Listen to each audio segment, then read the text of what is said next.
welcome to the Good Convo Good People podcast with me, your host, Jordan DeLeon. Sorry, everyone, I've been out of it for a little bit, but I'm back, and I got a real special guest with you guys today, my boy Jaime the Jet. What's up, bro? Tell the people who you are, where you're from, what you do, and why you do it. So my full name's Jaime Gonzalez Dominguez, Southwest Denver. Born and raised here in Denver. Grew up in the Southwest area and then grew up in the North area, also North Side area. When did you do that? I want to say middle school years from like 2007 to 2010. Oh, okay. And then moved back south for schooling and all that. That's where the heart was at, was Southwest Denver. Yo. Yeah. Okay. Yeah, you went to... So then I went to Schmidt Elementary, which is off Jewel and Clay. And then went to Coons Miller Middle School. And then at that time, that's when like the house market, it's like that big, I guess there's no jobs. The market crashed. Oh, so then my parents lost the house. We moved up north to like some mobile home park. And then... Okay, I seen that you posted something about how you... Yeah, so growing up in Southwest Denver, I grew up here. I was born here in Denver, moved back to Chihuahua with my mom. We came back when I was 6, grew up in the trailer parks in front of Lincoln High School, right there off Jewel. Went to Schmidt Elementary, and then I want to say it was like 2006, my dad got our first home right off of Florida and Yates. And then we lived there for a couple years. And then he lost the house. Then we moved up north to a mobile home up behind Rocky Autos. Oh, okay. And then from there, my dad just fixed up his credit and had enough money for a down payment on a house. And we moved back to Westwood, Denver, where you're at now, in where Dakota? I'm at now. Yeah, off Dakota. Nice. And went to Schmidt Elementary, Coons Miller Middle School, and then went to Westminster High School. I hated it. Pretty shy kid, so I had no friends up there. And then moved down south where the people I grew up with were at. So that helped me out a lot. Ended up at Kennedy High School, and that's where I met you. Yeah, that's where we met. So you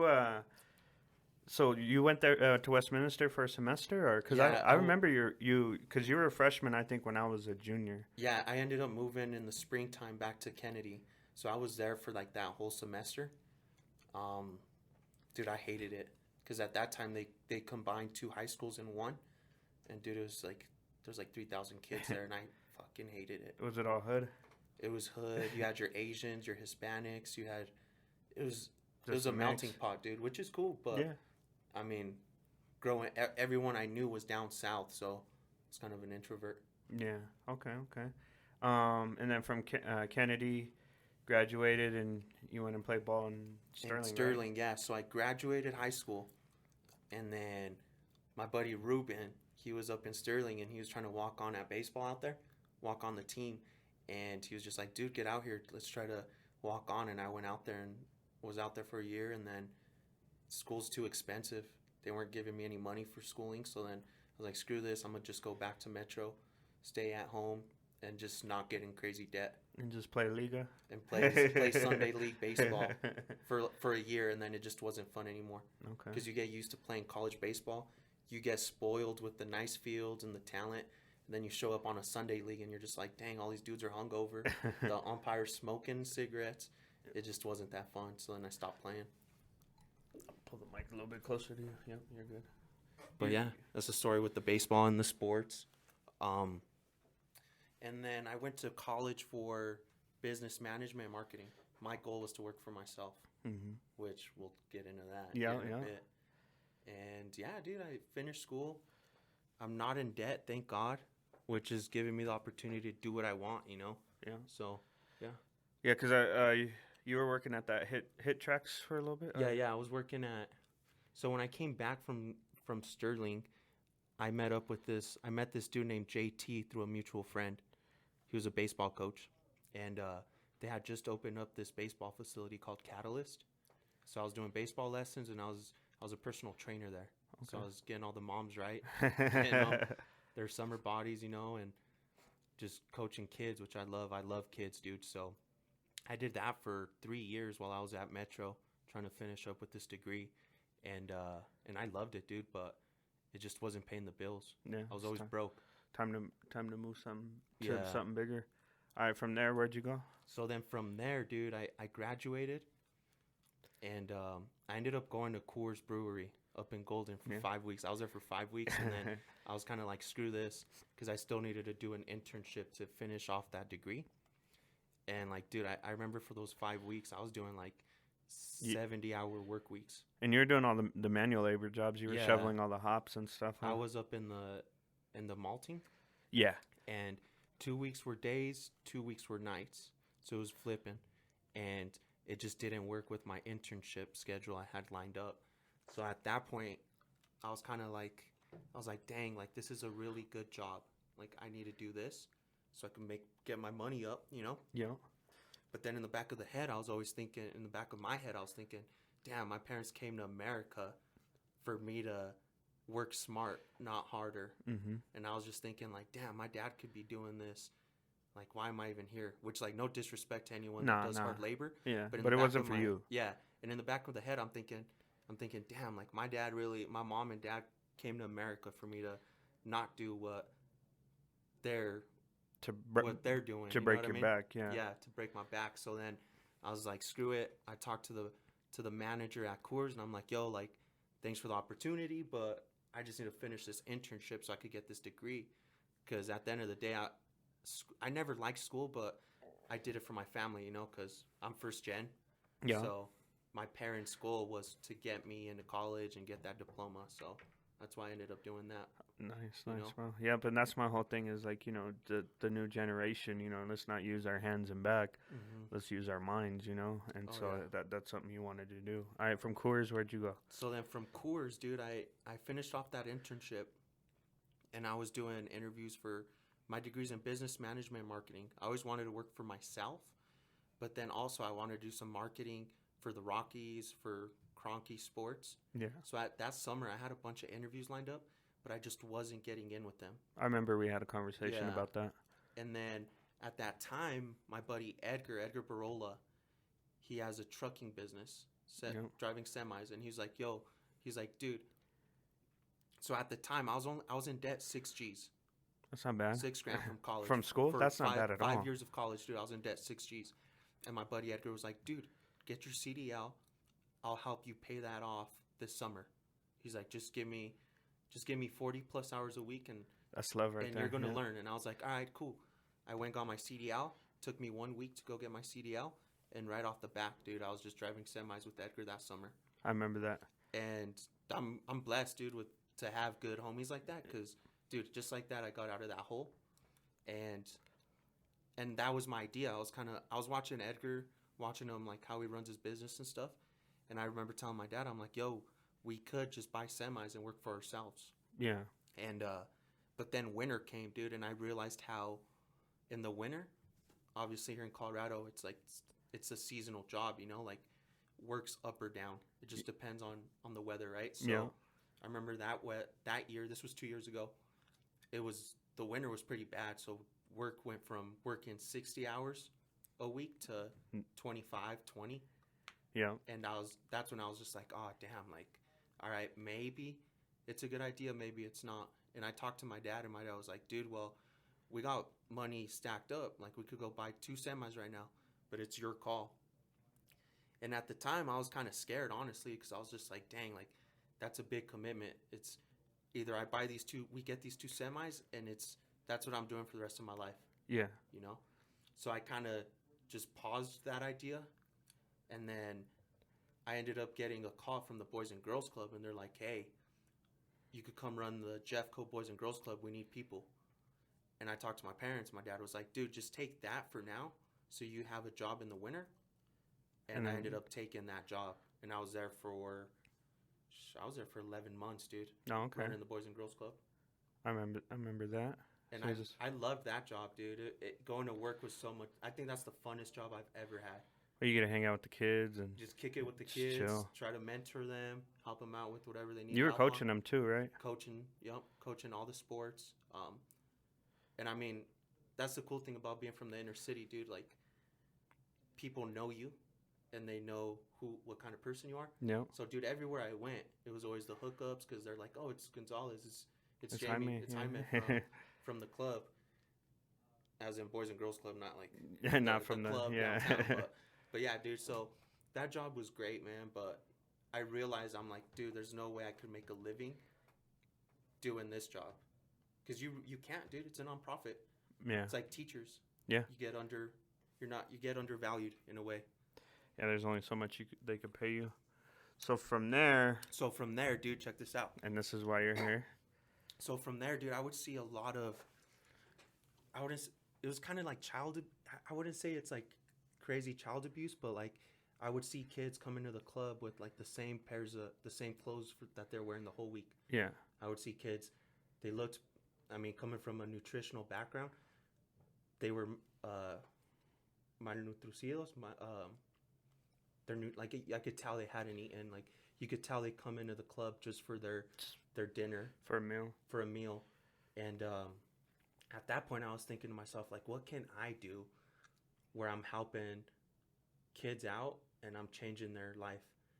I was just thinking, I was just looking up jobs, careers in that field, and I ended up running into a law enforcement ad from Denver Police Department. And at the time, I was like, being a cop, it'd be cool. Like, growing up, we're always saying fuck cops and all that crap, you know? Yeah. Coming from the hood. Yeah. But I never felt that way because I'm first gen, right? So I every summer I'd go back to Mexico, and I would see how it's like in a country where you don't have first responders and how fucked up Yeah, that you're is, pretty dude. much like on your own. You're on your own. There's no help. So I always thought being a firefighter or a cop would be cool, but I never thought I could do that. And then I ended up doing a ride along with this dude I played baseball with. His name's Wes. He's a Denver cop. And we did a ride along, and dude, it was probably the sickest night ever. Going 120 down Federal, running code. And he was just like, dude, every day's different. Like, that's why I love this job.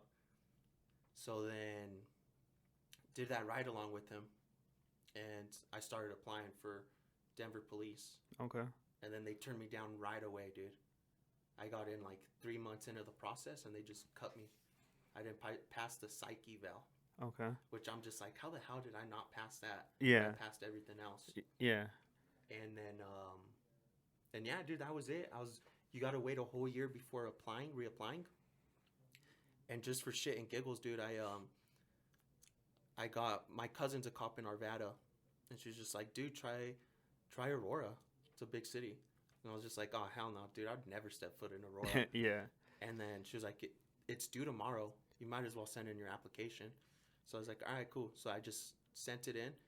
And as of February of last year, I've been working for Aurora. I ended up passing everything, passing my screening, my physical test, the psych evals, lie detector test, all that. And got into the police academy. And I've been in there since last February. So I'm 14 months in already. Okay. Which is crazy to me. You know, I remember we had a conversation when you didn't get in in Denver, and I was like, bro, everything happens for a reason. You know what I mean? And yeah. But I mean, you were persistent, and you know, you didn't give up, and now look at you. So, yeah, that's why I wanted to bring you in, just because of everything that's going on in the world, and well, not in the world, but in our country. Just all the negativity, the police shootings, you know, police brutality, all that. So I just kind of wanted to get your perspective from it, being in the law enforcement. You know, like what are your thoughts of just kind of everything that's going on in our country? I mean, you know, these killings of, you know, minorities, and you know, like what's your thought on it? Dude, so to me it's total bullshit, just because I come from Mexico, dude. So to me, I'm like, law enforcement, not just law enforcement, but like the paramedics, all that's a blessing here in America. I don't think people realize how good we have it here. Yeah. I mean, yeah, people will go to Cancun, people will go to Puerto Vallarta. Those are the tourist countries, but try going to like Chihuahua, try going to Zacatecas, try going to Guanajuato. Guanajuato. Try going to all these other rural places where their tax money, they're not getting nice streets. They're on dirt roads, dude. Like, it's just crazy to me how people don't realize how blessed we have it here in America when it comes to all our resources. Mm-hmm. Not just that, but like, dude, there's Wi-Fi everywhere. Yeah. In Mexico, there's no Wi-Fi. Like, just little things like that people take for granted. And I just don't think, and that's not just Mexico, that's other countries like Africa. You have all these other countries, right? And I just don't think people realize how blessed we are. And the fact that I just think it's the way people are raised. Like me, growing up in a Hispanic family, Mexican household, you have to, how's the word? What's the word? It's, you have to, God, they push this on me so hard during academy. You have to know what you're getting yourself into. Like, God, I can't think this word. I just had my trainer scream at me 2 weeks ago with this word. Respond. You got to be responsible for your actions. Mm-hmm. That's what I'm trying to say. Yeah. You got to know like everything comes with the consequence. Yeah. So it's like, if you're driving around in a stolen car, you know what's going to happen. Yeah. If a cop gets behind you and runs your plates and they're like, the car came back as stolen, what's the cop going to think? The cop's going to think, hey, you're armed. You stole this vehicle because you're going to do a crime. They're going to handle it the way they're trained to handle it. Yeah. So, like, yeah, it's going to turn into a high-risk stop. The bad guy's going to be like, oh, like, police abuse, you're abusing your rights, your powers. And it's like, no, dude. At the end of the day, like, you knew what you were doing, getting yourself don't put into yourself the car. in that position. Yeah, so I just feel growing up in, like, the Mexican household, just always, everything I did, my parents always told me there's consequences to what you do, whether it's good or bad. So it's like, I just feel like people that are raised here in America, in the United States of America, they just need to be entitled to their actions. Mm-hmm. And that's the thing. Like, people are like, oh, they hate police officers, they hate cops or whatever. Then like why are what are you doing to put yourself in a position to feel that way? You know what I mean? Like, oh, like you hate them because you're breaking the law and you're doing criminal activity, and you hate that you get caught for doing something wrong. So I see that aspect because and dude, I'm not saying like, yeah, there's a lot of fucked up shit that happens here in America. Mm-hmm. Like, but also it's kind of like, no, like, yeah, it's fucked up, but also, like, dude, we live pretty good in America where compared to other places. You get your iPhone, you call 911, so we're gonna show up. And I guess that's why I was pretty heartbroken, dude, when Denver told me no, because my goal was to be a cop for District 4, which is Westwood, Denver, where we're from. Yeah. And my thing was like, I don't really want to be a patrol cop. I want to do crimes against children. Yeah. So that's what sucked about not getting into Denver, because, dude, I'm in the hood. I'm safe in the hood. Yeah. Like, I could talk to people. Like, I feel safe in the hood. So that's what sucked about not getting into Denver. But like we were just talking about, like, what are your thoughts on what's going on right now in the world? Dude, this whole world's just fucked up right now. You got people, all the school shootings, that dude that just shot up Amazon. Was it Amazon? I think it was FedEx. FedEx, yeah. There was another one yesterday, another one in Austin. Oh, I saw that. Dude, I don't even look at my Facebook timeline no more. I don't scroll down it because it's depressing. It's all negative. It's depressing. And especially me, I see all this cop stuff going on. Yeah. And I'm just like, oh, God, I don't even want to deal with this. Yeah, I think it's stupid to put, like, obviously there's bad people on both sides. Mm-hmm. I think, there's definitely, racism within the police force. Dude. Yeah. And we'll touch on that a little bit. So, but to generalize all police as being bad, there are good police officers. I've met a few. You're one of them. So you can't, and it's like, it's the other way around. You know what I mean? They have to assume everybody's a good person. Mm-hmm. Not all minorities are bad. There are some bad ones, but then you can't just generalize that group as being bad. So they don't want that on them. To generalize them as always being bad, and you can't do that back to the police officer, because you're kind of contradicting yourself. Yeah. So, but I definitely think there's a lot of racism in the police force, and it gives it a bad name. You know what I mean? And I think that's the biggest thing. But you can't generalize that for every cop to being bad. So kind of what's your perspective on like racism in the police force? Dude, to tell you the truth, man. So this is my story. So police academy for the city of Denver and Aurora, because they're big cities, so they do 6-month academies, right? Yeah. So my first academy was 6 months. It was with a different lieutenant who was running it. His style was more military style. Dude, I'm some dude from the inner city Denver. Like, I talk different than everyone. I'm a lot different than the dudes that come into the police academy with military backgrounds, you know? And I went into police academy not knowing shit. Literally. I pulled up in my sweatpants, my Jordans, my Air Maxes, and I see everyone else like, look, I mean, just pulling up first day, dude, is completely different. And I would say my first 6 months, so think about it this way. When I first started academy, that's when COVID first happened, dude. Yeah. So I remember being in academy for 2 weeks. We're getting smoked. As in smoked, I mean like they're making us do PT, like physical stuff, for not having our uniform ironed, for not having our tie straight, for having our buttons unbuttoned from our dress pants. Okay. Like discipline Stuff. Because like that's the point, was to teach us to be accountable for our actions. That's the word, accountability. Yeah. And so like for those 2-3 weeks we were at academy, we were getting smoked, and then COVID happened and they sent us home for a month and a half. So I did all my academics in a month and a half through Zoom. Okay. And then when we came back to academy, it was all skill stuff, driving, shooting, fighting, all of that. So we didn't go back to our academic stuff at all. And then at the end of the 6 months, it was still military style. We're getting smoked, getting screamed at, all that. I took my state test, right? I failed it. I got 3 tries, failed all 3, dude, 69%. Yeah. You need a 70 or higher. Oh shit. I got So 69%. you're bro. right there. I was right there. And then at the time, that's when the Elijah McClain stuff was going on. That's when all the police brutality stuff was going on. George Floyd. That's when all that was going on. So I have all that in the back of my head where I'm thinking like, fuck, this is gonna be a hard career to get into. Yeah. And try to get into like. You kind of got in it at I the got wrong in it time. at the wrong time, dude. And this is when people were talking about changing the way police academies are ran. Everything changed from like the way they want people to do police work, all of that, right? So then I failed the three state exams, and I was just like, damn, like I'm gonna have to go back to driving a semi and do all that. And at the time, my dad was telling me like, dude, I don't want you to start a business, because my reasoning to start a business is to take care of my family, my parents. And my dad's like, nah, dude, like we came here so you could do dope shit like that, do shit that we can't do in our country. So like my parents were always there to support me. And I was thinking like, damn, I failed the state test. I'm about to get fired.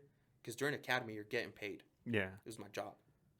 And the sergeant at the time, this old cat, he was just like, yo, Gonzalez, he's like, you start up again next week with the new academy class. Yeah. He's So you had to do everything all over? So I had to do everything from brand new, dude. I did 52 weeks at the academy at training. That's a record, bro, for the city of Aurora.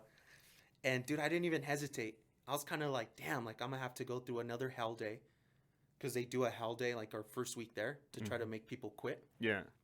I was just like, damn, I'm going to have to do another hell day. And then they have a hell week, which it's like a whole week where you're on call doing crazy stuff. That's kind of like the Navy SEAL Yeah, hell yeah. week. But not super as crazy intense. like that. Not that intense. But What are some of the things they do? Just So- like physical stuff. So and the just, first day, dude, hell day, it's kind of just like you're getting screamed at. You're getting pushed pretty hard, dude. They're trying to make you quit. Yeah. Scream at you, physical stuff. They make you go code. They call it code black, where your brain's not processing stuff, and they're trying to see how you deal with that. And yeah, dude, I got through.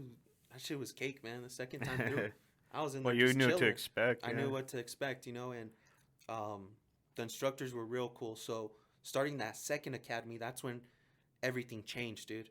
We still had the same lieutenant, the military style guy. Mhm. He was there. He was only there for 3 weeks, though, and then they changed it up. So it went from military, my first academy, to more college style for the second academy. Okay. Because people are saying there's no change in police work. Oh, trust me, they're making changes. Okay. No one's seeing it, though. That's Yeah. the thing. Or hearing No them, one's, or it's not no recorded. one's hearing it or seeing it as of now, but they will. Okay, because that's what So, I wanted to ask you mhm. is like, is there anything that they're doing to try to better the situation? Dude, so as of right now, they changed the style of training. Me personally, I think it's gonna affect a lot of. It's gonna be. I think they're gonna have to change it back to military style in the next couple years.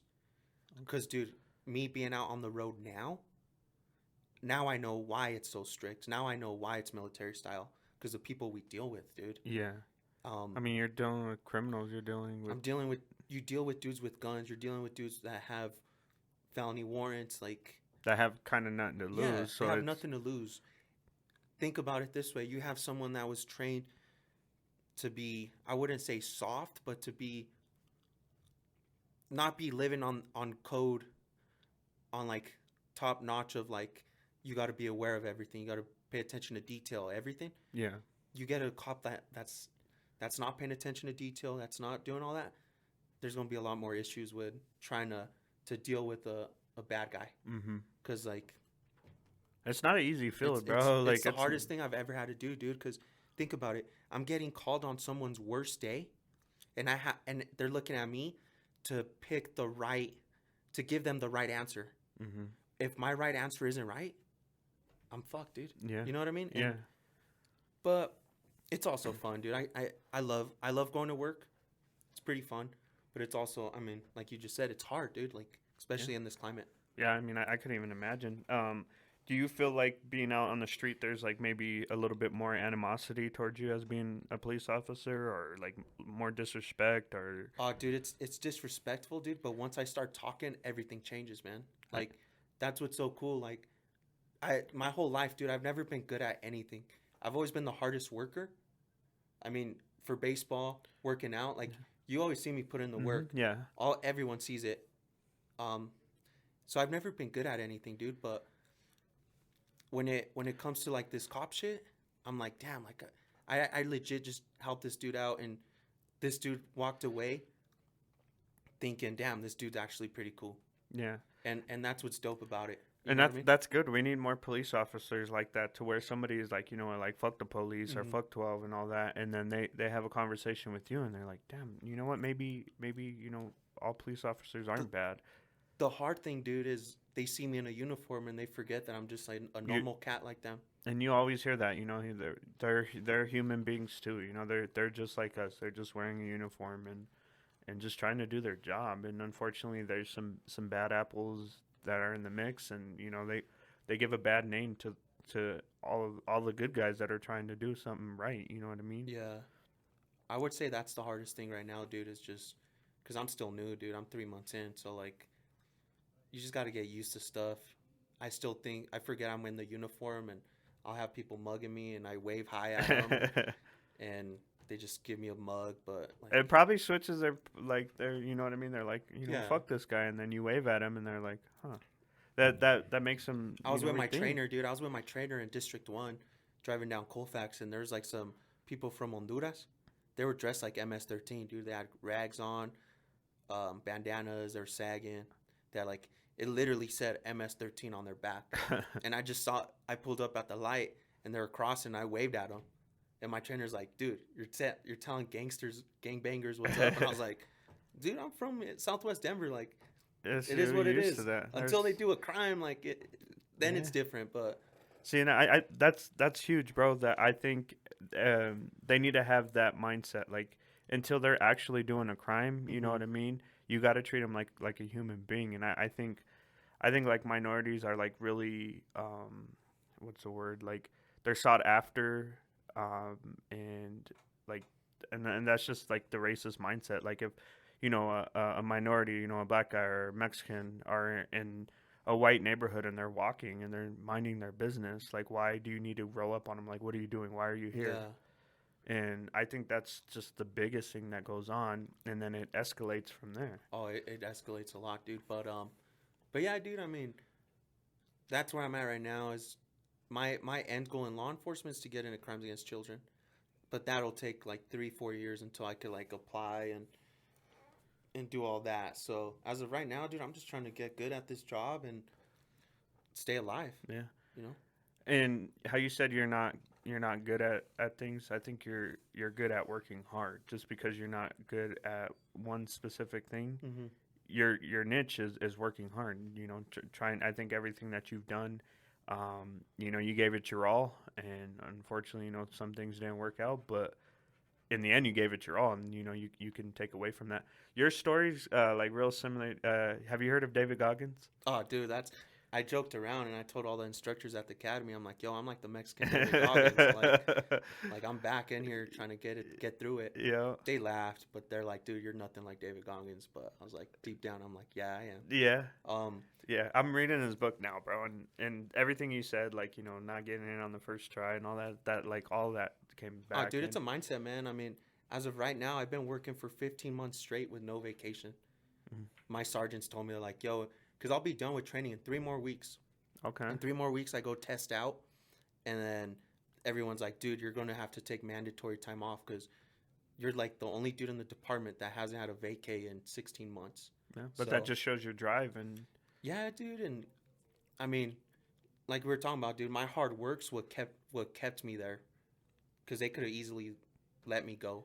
yeah, But they're like, nah, like we they need this dude in here. they seen something in you, Yeah. and that's good. And I think that's something that they should do and focus on, you know, the people that are working hard and um, just kind of weed out, I guess, the bad apples. So I mean, what's your point of view as far as being like Mexican in the police force? Oh, dude, it's crazy, man. I walk into the room. I don't know if they're laughing because of my accent or if they're laughing because like the way I talk. So like, it's just crazy, man. I wish there was more Mexicans in there. I wish there was more.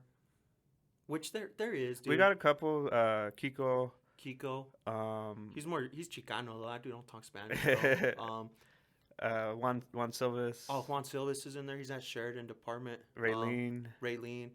I talked to Raylene a lot throughout Academy, man. She helped me get through it.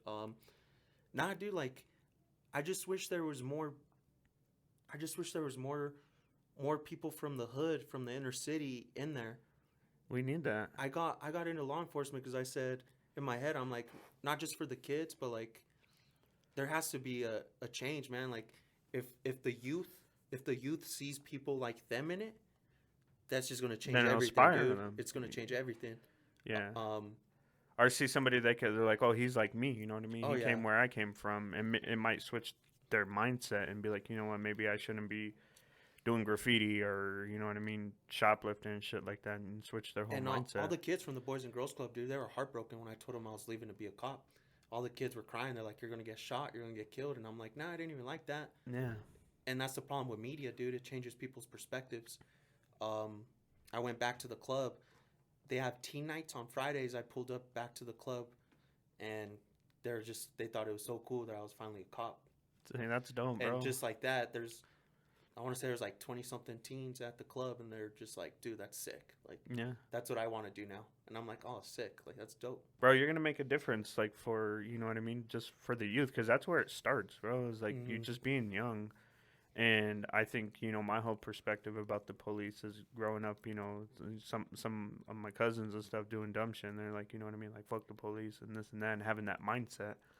And there's some people that have, I don't want to say like have the right to think that because maybe you know they're doing nothing and you know they're being harassed and they're being treated because of a couple bad cops. You know what I Yeah. mean? So I mean I get the frustration. I think there just needs to be more. They need to do more to find people like you, and like find people with your mindset and you know wanting to make a difference rather than just going and go having the job for a power trip. Yeah. And I've seen a lot of that, dude, where people are wearing a badge and they think just because they're wearing the badge that they're They're entitled above they're everyone. above. And I'm just like, whoa, bro, turn it down a notch. Like, Yeah. all we're doing, we work for the people. Mhm. People, I think a lot of cops, like, they forget that, hey, we work for the people. They're the ones paying us. Like, Yeah. I had a petty call, dude, last week where it was something so simple, man. But the reporting party, the girl who called in, it was like the worst thing ever for her. The best thing I could do is be passionate and listen to her and file the report, and just that action made her day. You know what I mean? Yeah. So it's like we work for the people. You can't forget that. Yeah. you know. So And that's huge, bro. That's huge to say that, because I bet you a lot of the police officers don't think that way. And like you said, I mean, you probably seen some that are like that. the cool thing though, dude, is like there is a lot of people trying to get into this job. Um, and all the old heads, all the old school cops are leaving. See, so it's like this new Yeah, generation, and it's a new generation, dude. Which is that's what I'm seeing. Um, there's this new Senate bill, dude, that just it went in it went into play this past year, and a lot of old school people, a lot of old school cops are leaving because they think they're not being protected with the new bill that passed by. what's the bill, or what's the specifics on it? Do you know? Dude, it's like Or like a general? all I know is for me to be good, I just got to articulate everything I do. So my report writing has to be better. I have to be able to back up my actions. Yeah.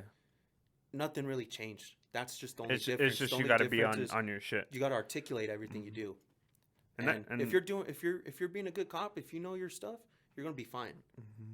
So like that's why I don't see that new bill that passed as a threat, because I'm like, It this doesn't. job's easy, dude. You just show up and try to fix the problem. The You're- thing that makes it hard though, dude, is people that resist, people that don't listen, people that are just That have in that different mindset when bad you show up. intentions. Yeah. So And you want to know how to avoid all of that? Don't break the law. don't break the law, dude. And exactly, like That's like on Liar Liar. He's like, quit breaking the law, Yeah. asshole. exactly, dude. So I don't know, dude. Like I said, people just need to just be accountable for your actions, and nothing's gonna happen. Mm-hmm. I mean, yeah, there are some fucked up cases where I'm just like, what? Like how? But that's a whole nother topic, dude. Yeah. And nah, bro, but yeah, I think that's like the biggest thing, and you know what I mean, like a lot of these cases, and you know, they're tragic that a life had to be lost, and you know, somebody died, and you know, unfortunately, you know, they're all the same skin color, Yeah. and unfortunately, you know, they're specifically being targeted and treated unfairly, but at the same time, and it doesn't justify it, but a lot of those people, they weren't doing things they were supposed to. You know, not like Elijah McCain. I haven't like really dug too much into it. I didn't even know about it, dude, until when I was in police academy, and then that's when I started doing my research on it. And I'm gonna lead all this back, dude. It's all media. There's Okay. white dudes getting killed by cops. That's not on the media. Yeah. It's just the media does a good job of getting people on their side. Yeah. You know what I mean? And Elijah McClain, people were saying, I have a little cousin, dude. She's out in UNC. She's up in Greeley. Mm-hmm. She does like the Chicano movement and all that. I love her. I mean, what she does is cool. But I had to educate her because she kept saying that the cops injected Elijah with the ketamine. Mm-hmm. Cops killed Elijah. And I was just like, I told her straight up, I'm like, no. Like, yeah, the cops did fuck up. They shouldn't have used that carotid chokehold on the dude. Yeah. He's a little guy. But the firemen are the paramedics are the ones that put the ketamine on him. Oh, okay. Because Yeah. they were always saying that the police was the one who injected him. The media was saying that it was the cops that killed him, but it's like, no. It was the ketamine that the paramedics put on him. They gave him way too much ketamine. Yeah. But it went back to the cops. Okay. You know See, what I mean? See, I didn't know that. And I mean, there's a lot. I mean, And the media is bad, bro. I mean, like, look at everything with COVID. dude, and I know. Like you were talking about the COVID vaccine, how you thought you were watching. What were you doing? You were watching all the videos on. Yeah, I was on just you- doing on all the YouTube research on different on why they're bad, and I've gotten away from believing shit on Facebook. Yeah, dude. 'Cause- Like believing the microchip and all that, dude. Yeah, it's when all- I posted that, I was just making fun. Oh, I thought you were being for real. No, I was I like, d- damn, my no. boy Jordan out here drinking the Kool-Aid, bro. Nah, bro. I had to get it, but I was like that, bro. I was, you know, they're trying to microchip us, they're trying to control us, and it's all the media, bro. And so everything that's on Facebook, and there's a certain somebody, you know who it is, and I won't say her name, but that was just Oh, yeah, I know, spewing I know. all that garbage. I and unfollowed her, bro. I had to too, bro. But just spilling that garbage, and it's just like just believing, like anyone could make a long post, and somebody thinks it's factual. You know what I mean? So, but yeah, Dude, bro. I think the key to just know how to talk to people, man. Mhm. You know what I mean? And that's huge, bro. Just communicating, just being able to talk to somebody. But so I get you on the media that's, you know, trying to push, all police are bad and all that, but a lot of these cases, and you know what I mean, like Mm-hmm. nobody deserves to die Oh, at hell the no, hands dude. of somebody else. You know what I mean? And it's really unfortunate that they died. And I don't mean this to no disrespect towards anyone, but at the same time, why are they putting themselves? Don't put yourself in those positions. Yeah. You know what I mean? And there are people who are harassed, and I'm not talking about them, but a lot of these cases, you know what I mean? They're put in that position, and there's two wrongs. Mm-hmm. So one, they're doing something illegal to where they have to be in contact with the police, and the other wrong is the police are, I don't want to, if they're not properly trained, or they have a different mindset, a racist mindset, and ill will in their attacks and how they feel about certain minorities or whatever, and they do something wrong, like with George Floyd, where the Mm-hmm. guy sat on his On his neck. neck. Yeah. You know what I mean? But at the same time, it, I don't know what they teach out there in Minnesota, but here, it seems where like a where lot I'm of at, shit's happening in Minnesota. where I'm at, dude, that's the no, dude. Yeah. You get them on their side. You don't leave them on their stomach at all, because that messes up the way they're breathing and all that. You know what I mean? So So you're trained that yeah, we're trained not to do that. Okay. Um, So then that's just on him. that's just on. That's either. I'm talking about here in Colorado. That's how we're trained. I don't know what they're doing out there in Minnesota or other states. I'm But, sure everything has to be pretty similar. You know what I you'd mean? think, dude, but like, it's it's crazy how like other states they don't, like for New York, in instance, dude, they don't have cop cars. The cops are stationed at.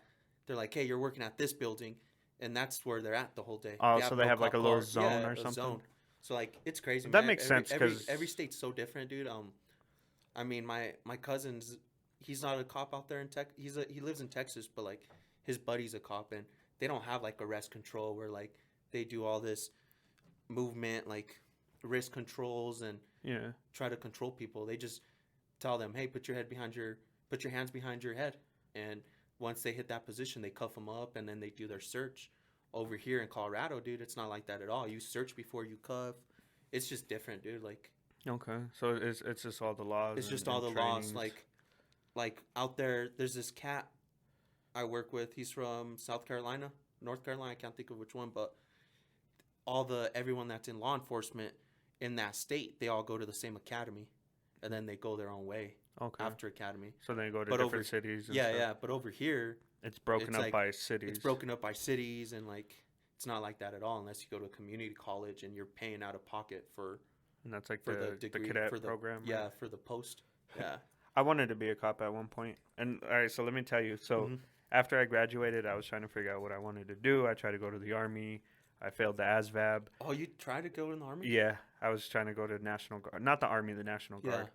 I failed the ASVAB, and I took that as a sign, like, yeah, maybe I shouldn't do that. So then I was like, I originally, from in the National Guard, I wanted to be an MP. Mhm. And so I was like, all right, I won't go the National Guard route. I'll try to do the cadet program or something. And what changed my whole mind about that, so I'm 18. Yeah. I didn't drive in high school. I didn't start driving until I was 18. Oh, I know. I remember. Yeah. And so, I mean, it's my first time driving. I had a fast car. I was driving stupid and fast, and I Mhm. kept getting pulled over. And Did that affect? you so I getting was like, you know what, like fuck the police, bro. Yeah. Like, you know what I mean? Like, so they're always after me, and that mindset, and being like, like that's what developed that mindset. And as I got older, I would kind of just like realize, like, maybe if I wasn't speeding, I wouldn't Yeah. have those interactions with the cops and feel that way about it. But that's really what turned me away from it. Was Do you wish you would have now though? Because dude, you'd get that VA loan, and that's fat, man. That helps out a lot. With, like getting a house and all that. thinking back, I don't know. Everything happens for a reason, so it's kind of hard to like sit there and be like, oh, I wish I would have Yeah. did that. Or Because I wish I would have gone to the military. Honestly, I wish I wouldn't have gone to college, gone to the military, applied to where I'm at now. But yet again, like you said, shit happens for a reason. Yeah, it Like happens I for a never thought reason. I'd be in law enforcement. Working at the Boys and Girls Club would got me into law enforcement, but if I would have never had the Boys and Girls Club, who knows if I yeah, who knows where you would be? what I'd in- be at right now. You know what I mean? So Yeah, I mean, I don't know. I think, I don't know, bro. like I said, I can't really focus too hard on like what could have been or what would have been, because then I wouldn't have met I mean, I knew Natalie in high school, but mhm. like we probably wouldn't end up together. I wouldn't have my daughter, so it's like, Dude, and seeing all you guys with starting families and kids, dude, that's also why I got into law enforcement, because I was like, dang, I could keep that little perv away from mhm. all my homies' kids. Like, me stopping this little pervert will probably keep my loved ones safe. You know what I mean? See that, and that's dope. You're in it to make a difference, not to be Yeah. on top or controlling and all that. Yeah, bro. Having kids now, bro. Like I mean, it's something you always knew about, and you know what I Mhm. mean. But like having kids, it's a whole different perspective of it. Like I mean, And see, especially a that's girl, bro. Having a oh, daughter, dude, yeah, especially right now, like, dude, I never realized how big trafficking was until I got into law enforcement on Colfax, dude. bad. Dude, I've never dude, growing up, you kind of joke about it like, oh, you go Colfax for a hooker. Yeah, Dude, I never seen a hooker ever until I started working as a cop. I met my first hooker 2 months ago, bro, when I was working Colfax. And like, no shame, she was like, yeah, I suck dick for money. And I'm just, oh, Alright. okay, well, be safe, you know. Yeah, Don't just jump in a dude's car because he's gonna give you a Snickers and $5. You know what I mean? yeah. So it's crazy though, dude. And like you're talking about kids right now. I don't I don't have a girlfriend right now, but I'm talking to this girl, and Oh, yeah, dude, I know. nice, bro. I've been talking to this girl for like 6 weeks now, but she was telling me, she's like, you're telling me you want to get into crimes against children. How's that gonna affect you with having kids of your own? And I'm just like, damn, that's true. That's gonna be tough, bro. Cause how I feel now and like hearing things, but you actually being involved, bro. Like that'll be tough. I don't think it would discourage you from having kids, but it'll definitely like change. Like it'll make you want to hold your kids tighter. You know what I Yeah. mean? And I'm as being a dad, like I'm super protective, and I know I can't be super like strict with her Hmm. and like keeping her from like going out or going to parties and stuff when she's younger, because if I put like if I'm super strict, she's gonna do it anyways, and I want to have a relationship with her where it's She could open. come to you. Yeah, she could come to me, and we have a trust between each other, and we're completely 100% honest. But at the same time, you hear um, women getting kidnapped at the store, and it's crazy, bro. So it's like I don't want to have like controlling and this leash on her, but at the same time, like I gotta protect her. You know what I mean? As being a father, so I think if you had kids and like you're in that field, bro, like that's I'm a I'm gonna try not I'm gonna try to raise my kids how my parents raised me, but yeah, like that's what me and this if girl were talking about. She's like, you don't want to be that strict parent where like your kid's gonna hate you, and mm-hmm. but Because they're gonna do it regardless. oh They'll yeah, they'll dude, figure out a way. You know what I mean? Like Natalie's parents were like super strict, and you know what I mean. All she has to say is, "I'm gonna go to my friend's house and spend the night." You know what dude, I that's mean? how I got away with all the hood rat shit I did growing up. I tell my parents, yo, I'm gonna go stay at Elmer and Alyers, or I'm gonna go stay at Ivan's, and they talk to their parents, and once we got to their house, we would all just Just go from rebel there. out, bro. Walk out the back door and go get in a car, and that's Go it. pack in the car and go to a party. Go to a And, party, dude. I still remember the first party I went to, and I got drunk, yeah. and you grabbed me and started wrestling with me Yeah. at Elmer and Alyers. Dude, I thought you were a big bully, man, growing up. I know. I Were, wasn't though. I was soft. were you mad at that time? Like, what was going on in that time in high school? I don't even know. I think You were trying to be the funny guy, or like? it's something like that probably. Because I remember I woke up the next day and I'm like, dang, Jordan's mean, man. Because dude, I hate bullies, man. That's one thing I hate are bullies. And I wouldn't say I hated you, but I was just like, Jordan's weird because he's nice at school, but when we're out at parties, he's kind of, I don't know if he's trying to be funny or a dick, but Damn, bro, are you bringing up old stuff? It's Nah, like, nah, nah, I'm well. just kidding. Nah, no, I don't know. I was just young and dumb, and I remember that specific situation, and we'll talk. I about remember it we were after. all at Elmer and Alyers. Remember that? Those are the good old days, bro. Dude. Remember chilling in that basement? Shout out Elmer, Allier. They lived in the nice area, dude. They behind lived down Carmelo the Anthony. they lived down the street from Carmelo. But yeah, dude. There's that. So what are your plans? What are your long term goals? Because you said you mentioned some. I mean, I know you want to work with kids. Yeah. So explain like your idea of where you want to go within 5 years, 10 years, 20. Dude, so ideally, man, like the only thing I don't like about where I'm at right now is when I leave home, I don't know if I'll come back.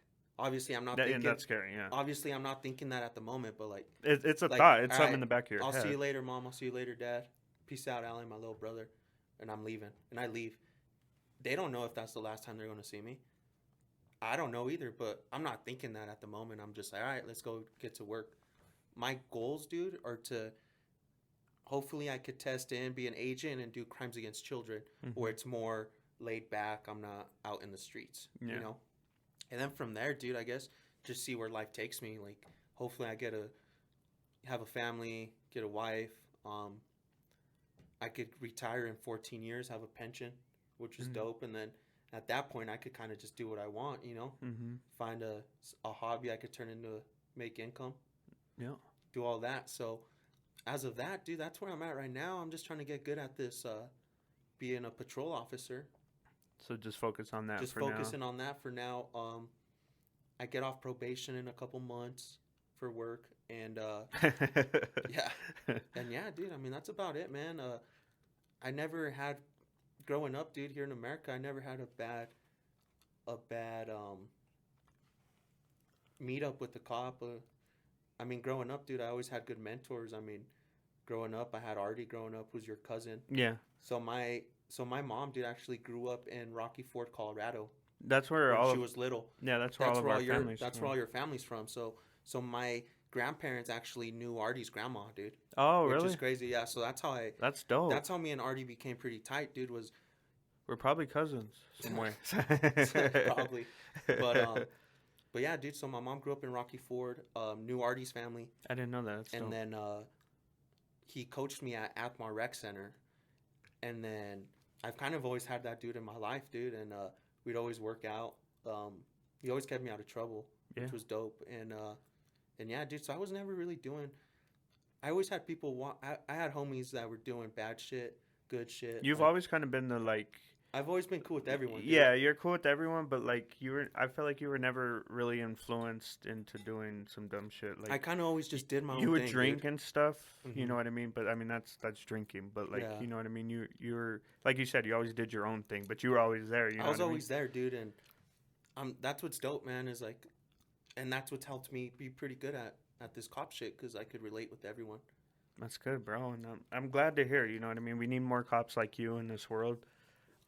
And they're gonna cycle out, you know, all the older guys that have the older mindset and how they do things, and they're gonna start filtering out, and you know, we'll have this new generation of you guys that are trying to make a difference, and you know, and bring, you know, peace in the world. And hopefully, people can chill the hell out and learn to be accountable for their actions, dude. Yeah, you know what I mean? Yeah, but that'll take time. I have that's just a mind. That's all on them. You know what I mean? To have that thought process. Yeah, I have. There's 2 dudes in the academy right now that were at the Boys and Girls Club with me also. Oh, really? So that's pretty dope to see them. It's cool to go with somebody like and not be alone in it. So hopefully after they're done with academy, I'll see them out on the road and we could work a beat together. You know. A beat? What is it? All that. So like the beats are like the areas, right? Yeah. So like. Oh, it's like a certain. So like one day I'll be beat 15, and that's my area, which would be like Alameda from Alameda to Colfax to Chambers to Airport Boulevard. So pretty much, I don't know. So when you're on duty, you just kind of just patrol and just drive around your beat or whatever. Beat, yeah, and you just take calls that pop up on the computer, and which will have a priority number. So 1 through 2, those are like the stuff where like, hey, it's serious. Dispatch, send me to this call. Anything lower, it kind of just sits there like a motor vehicle theft report. Okay, so that's why that's why that'll take forever. People think the cops are going to show up right away, but if it comes in a dispatch as a motor vehicle report, either A, you could wait for a cop to show up, or B, call in the front desk and just call in your report, and the cop there will just take it, and that's that. Okay, because it's kind of wasting the resources to go sit there, take a report. Yeah. It's not like they're going to show up and be like, all right, I'm going to go find out who stole your shit. Shoot, dude, last week, man, I was doing a motor vehicle, because I'm Matt Graves for the next 4 weeks. I was doing a motor vehicle theft at a sketchy-ass hotel.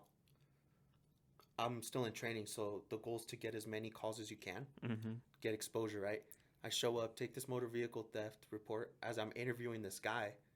Big old Northsider, dude. He has NSM tatted on his fist, and I'm like, yo, Chubby's, bro, or what? He's like, hell yeah, my dog. And I'm like, nice. I'm interviewing this dude, man, and it's next to this club, El Dorado in Aurora. dude, I hear 7 gunshots. Pa, pa, pa, pa, pa, pa, pa, pa. I tell homie, hey, dude, I'll be right back. We ran outside, aired the shots fired on the radio. Yeah. I told the guy from the motor vehicle, hey, dude, you're all set. I got your side of the story. Here's the case number. And then we ran over there to the shots fired. And so, yeah, like, if we weren't there for that motor vehicle report, we would have probably been at that club just people watching. Yeah. That wouldn't have happened. But because I was on this motor vehicle report, we You weren't missed there. that opportunity. You know what I mean? Yeah, so it takes away, Mhm. like, the Takes resources. the resource away, dude. And, yeah, it showed up to that shots fired, dude. Ran over there. Club's already emptying out. Walk in there, dude, and all the waitresses are like, "Oh my God, Jaime!" I was just like, Oh, "Fuck, shit. dude!" And they're just like, "We follow you on Instagram." I was like, "Oh, hell Damn, no!" But Jaime. that was cool. I mean, they were just giving us all free Red Bulls and shit. Like, That's it was cool. dope, man. And even my trainer was like, "Yo, dude, like usually these people aren't that like they're not this nice to us when we show up." Yeah. And I was just like, "Yeah, dude, but like I'm here. I'm with you guys. You guys are cool." Like, Yeah. like I'm talking to them. It's Like, probably because they're assholes to them or something. And yeah, either that or they just don't speak Spanish or they just don't know how to talk to other people from different countries. But I showed up, bro, I showed up in there with like my baton and everything because you don't know what's gonna happen. Mm-hmm. I'm just like, primo, ¿qué pasó? Yeah. And they're like, oh shit, he speaks Spanish.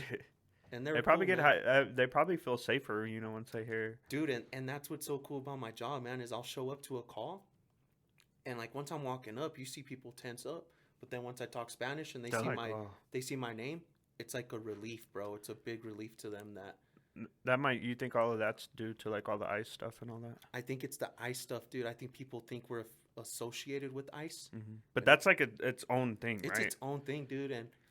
And yet again, immigrants are so scared of cops, dude, because in their country, like, you tell someone to get on their knees, they're gonna get executed. You know what I mean? Yeah. So it's a whole different mindset from immigrants to like Here. people that know what cops really do. You know what I mean? Yeah. That's good, bro. You're gonna make that difference, and you might not change everyone's perspective on it, or you might not be able to touch everyone, but the people that you do, it's something. It'll change for sure, and that's what's cool, dude. When I end my watch, when it's time to leave, I'm just like, okay, cool. Well, I helped Jose out. He was real happy. I gave him my business card, and I know for sure he's gonna hit me up. He won't hit up dispatch. He'll hit me up when shit goes off. Yeah. So that's what's cool about it, dude. That's dope. Have you ran into any homies on your job yet? Dude, You don't have to name no names, but I ran into someone, man. This dude got a DV, bro, and oh shit. we threw him in the back of the car. There's actually some dude from Kennedy, bro, who at the end of this, I'll give you his name, but he went to Kennedy with us, and I hadn't seen him in like 9 years. Damn. Since like high school. Yeah, dude, and we threw that dude we knew in the back of his car, and we're just like, damn, that's crazy. Like the outcome of it. Can you imagine if you're in District 4? and That'd be hard. And That'd dude, be hard. as of right now, that's like the blessed, because dude, that's where I wanted to work, was District 4, Denver. Mm-hmm. And now I'm just like, oh, thank God I'm not there. Because Getting all the homies, everyone, dude. And well, everyone moved up north, so you probably just see all everyone's the up bad in ones. Thornton now, but dude, it's crazy, man. Because imagine that. I feel like the stigma or whatever is like if you're arresting your homie or something, they're like, "Hey, bro, can you let me go?" And that's what happened, dude. He was telling me and the other officer, "Hey, dude, can you guys let me go?" And I'm just like, I straight up told my trainer, I'm like, "Yo, I know I'm in training. I'm supposed to be handling this, but I know this guy, and I just don't want to deal with it." And he was like, "All right, cool, dude. I got you. Like, Yeah, go find work over there." That's cool. That's cool like that. Yeah. Well, that was mind blowing though, dude. Running into someone, and it's only happened once, dude. I was always scared to be on the other end of that. I mean, not that I was like in that shit, but like to be like it'd be embarrassing, like to get arrested by one of your homies dude, for doing some stupid shit. He didn't even care though, dude. He was so messed up that it was. It took him a while to realize who we were until I took off my mask, which I fucked up because I took my mask off. So you probably wouldn't even know who you were. And yeah, dude. So he recognized you by your biceps. He's just like, yeah, those pythons. I recognize those guns. I recognize those pythons, but yeah, dude. My first call ever was pretty dope, man. My first day working. Yeah. I was on day shift, dude, and we get on the radio, all cops to this location. It like started beeping. So we're thinking, damn, like a cop got shot or cops getting beat up. So we're running code down there, and some dude, man, it's 10 a.m., bro. Some dude pulled out a machete, Oh, I started seen you swinging, yeah. started swinging on his son-in-law, and I'm just like, bro, it's 10 a.m. How do you wake up this angry at the world? Yeah. That was crazy, dude. The surgeon, the doctor said he was probably like 30 seconds away from dying. Oh, so he got cut up and He stuff? got sliced, bro. I've never seen anything like that. I was it, just like, oh shit, it's my first day. Like, fuck. did it kind of like, you're like, like, Nah, dude, I my training kicked in. Pulled out my gun. Went upstairs, cleared the house. I went in first, dude, which my trainer was like, oh damn, first day ever, and you're not scared to get in there. And I was like, it's just the kick, like the switch went on, you know? yeah. All the training, all the hard work for 12. And that's 12 good because months. that doesn't happen to a lot of Yeah, people. dude, and The wrong switch goes off and, yeah, and they shut down. there's been 2 dudes that have already quit during training from the academy Yeah. because they're just like, oh shit, I can't do it. No. Which good for them because like at the end I of think the it's day, good for both people or both sides. You know what I mean? because at the end of the day, like if I was on a call with you and you didn't hold it down, then I'm Then fucked. your life's at My stake. life's at risk. And it's weird, dude, because people tell me like, dude, I can't believe you're a cop. Like Jaime the cop, like what? Like you're so nice and caring, but I'm just like, once I throw on the uniform, it's just like, and I'm in that situation. It's either live or die. Yeah. You know, you gotta It's go to either work. yeah. So I just pulled out my gun, cleared the house, arrested the dude, the bad guy, and had to write a crazy report, dude. And that's the hard thing about this job is Writing reports. it's 5 minutes of action for 4 hours of paperwork, which blows my mind, dude. Last week, dude, I had a crimes against children's. I did 4 hours of overtime. I get off at 8 a.m. I got off at noon, dude. I was dying. I was just like, God, I'm so tired. But on my way home, I was smiling because I was just like, damn, like, I was like, yeah, I did 4 hours of overtime. I'm dead. I'm not going to work out today. I'm going to go home and sleep. But because of that extra time I did, that report, I went to like 6 different sergeants, had them read it. And I was just like, because of that hard work I just did, this little kid's not going to go back to where he got hurt from. And Yeah. because of that report, I'm probably going to change this kid's life. That's good, bro. See, like that's the positivity we need to hear from the law enforcement. You know, not everything's gonna be that way. You're gonna be dealing with bad people, and you're gonna have to use your training, and you're gonna have to fight with them, or you're gonna, God forbid, get in a shootout or something like that. But the way the world is, there's still bad in there, but at least you can make a difference on the good side. Yeah. I remember my trainer asked me, he's like, dude, why did you go in first? It was your first day. And I was just like, dude, you have a family, you have people to go home to. Obviously, I do too. But Yeah. My thought process was like, my trainer's a dad. I need to make sure this dude goes back home to his kids. Yeah. Me, I'll be all right. I got rifle plates on. I'll be cool. Yeah. But yeah. How long have we been talking for? Over an hour. Oh, okay. How much more time we got?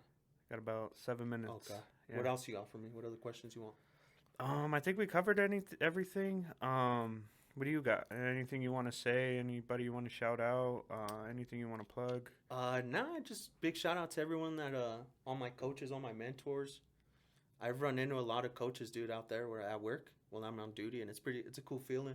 Yeah. Seeing them, they get all excited to see that what I'm doing. And it probably makes them happy, like, little Jaime, the hard worker, he's a cop They're now. like, oh shit. Shout out to all you guys, Coach Vincent. I don't know if you remember him from Kennedy, black coach, Yeah. basketball. Ran into him, dude. There's a trespasser at his church. He has a church. Yeah. So he saw me and he's like, what the fuck, Gonzalez? Is that you? I was like, yeah, dude. Shout out to him. All the homies that reach out to me, dude. Going home, I mean, my family's first gen, right? I'm first gen, right? So, like, my parents don't really know what's going on at work. My dad's just happy I'm not slaving like he did, See, that's good, bro. And, that's good because I feel like a lot of, like, traditional Mexican dads are like, you got to do what I did. You know what I mean? And my dad, nah, dude. My dad's the complete opposite, but... I mean, your dad's pretty cool. Dude, he threw on my uniform and told my mom to take pics of him. And I'm like, dude, you can't be posting that shit. But, yeah, dude, shout out to all my friends that reach out to me, dude, because just people reaching out to me means a lot because Dude, my parents don't know what I see at work. Yeah. I have my homies hit me up like, "Yo, you good? How was your shift last night?" I really respect all my buddies that reach out to me. Yeah. I have my grandma pray for you every day. Yeah, that'd be Add great, dude. add to your prayers. Yeah, bro. But hats off to you, Jaime. I'm happy for you, bro. Like I said, I don't like how you said you weren't good at anything because you're good at working hard, Yeah, and you made things happen, and you kind of see like how you're going down a road, and the road that you were supposed to go down has a barricade, and you can't go that way, so you got to go down this road. And everything that you've done led you to this point, and it's gonna lead you to where you're going. So yeah, dude. I mean, that just goes to everyone, man. Just work hard. yeah, Shit's not always gonna go your way, no matter what it is. Even if you think you have a plan, it's never gonna go that way. So yeah, just keep moving, dude. Just because someone says no, it doesn't mean you can't do it. yeah. You know. And that's something, you know what I mean. You've been told no a lot, but you Oh, kept dude, you so kept much. moving. You kept moving. I remember this. I had this instructor. This instructor was just like, dude, you write like a fifth grader. You're not gonna make it. Yeah, And I'm just like, whatever. I ignored him. Worked on my grammar. Started reading a little bit. I'm so busy, dude, that I want to pick up reading. do it, But bro. It's after this training, once I'm done in 3 weeks, hopefully, I'm gonna just pick up books, dude, and just read. well, you could do audiobooks too, right? Or maybe when you're on What do duty you or something. think? What do you think's gonna help me out though when it comes to writing? Knowing when to Probably put a comma, knowing when to put a period, knowing probably reading. reading. Yeah, just reading and just getting good at it. But nah, bro. Yeah, thank you for coming on here. I'm. This is something I've been wanting to do, especially now with everything that's going on. So hopefully this conversation changes a lot of people's perspectives towards the law enforcement. I know mine definitely has because I know so many people that are in it, Yeah. and especially being a close friend of mine. I just hope people, if they get anything from this, was just be accountable for your actions. mm, Like know what you're doing. Like just be accountable. Like all the bad shit that's going on. It's like a dude gets out of a stolen car. What do you expect? yeah. A dude's running from the cops who was just shooting at cars. What do you expect? Mm-hmm. You know what I mean? So it's Yeah. just take accountability. If you're accountable for your actions, then you'll be all right. Like yeah, you'll get a ticket, you'll get a fine, but all right, what's your life? Mm-hmm. You're gonna be all right. But yeah, dude. And we need more police officers like you. That Mhm. way, you know what I mean. Dude, I It helped out. balances out. I helped out the gang unit not too long ago, just because the way I talk, I got consent and got this dude out and helped them out, which was pretty dope. There you go. Right on, Jaime. I always end the segment with a little quote or something. You got a little quote or some motivation that you could bless the people with? I don't really have a quote right now, man, but one thing that helped me get through all this training and stuff was there's this instructor. He would always tell me you'll be all right. So that's just how I look at everything. You'll be all right. Be There all you right. go. You'll I be was all scared right. to get tased and pepper sprayed, and he's just like, dude, you'll be all right. You've done it before. No, and be accountable for your Mhm. actions. Alrighty, everyone. Well, thank you. Thank you, Jaime, for being on. I'm sure I'll have you on a couple times. You know what I mean, in the future. Have some more stories for me, and yeah, thank you again. All right, everyone. God bless. Hey everyone, it's Jordan here. Hope you enjoyed the episode with Jaime. We touched on a lot of good things, and I felt overall it was a good convo. So this is after the fact. This is after I edited the podcast. I'm getting ready to release it now. But there's something that I wanted to touch on, things that I said in the podcast that I just kind of wanted to just retouch on and reiterate. So I know, police brutality and the police shootings and, the treatment of black people in America is a really touchy subject. And I just want to address something. There's a couple of things that I wish I would have worded differently in the podcast.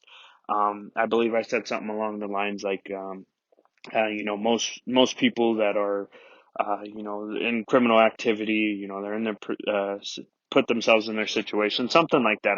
I'm not saying it exactly, but I just wanted to touch again on this. Like I said, this is after the fact. Since the beginning, I told everyone, this is going to be 100% raw, organic, unedited.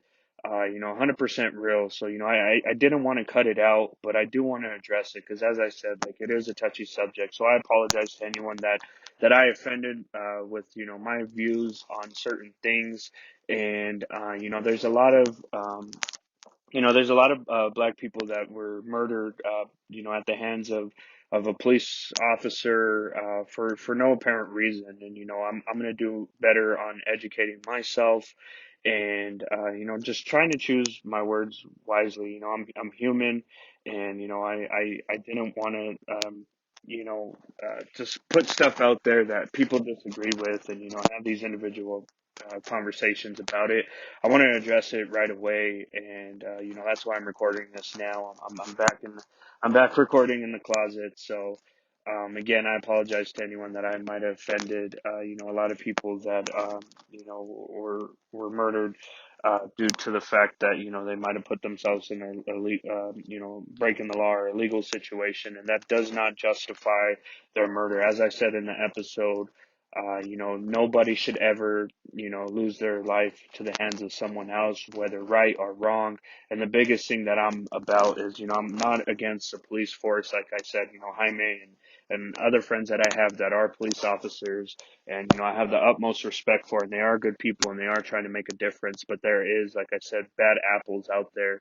And, like I said, there's two wrongs, maybe somebody, and I think I just said most people, where I don't, I think that's the biggest thing that I want to touch on, is that it's not most, it's some. And then there's not a number. And I think I was just foolish and careless with my words. So again, I want to apologize and address that.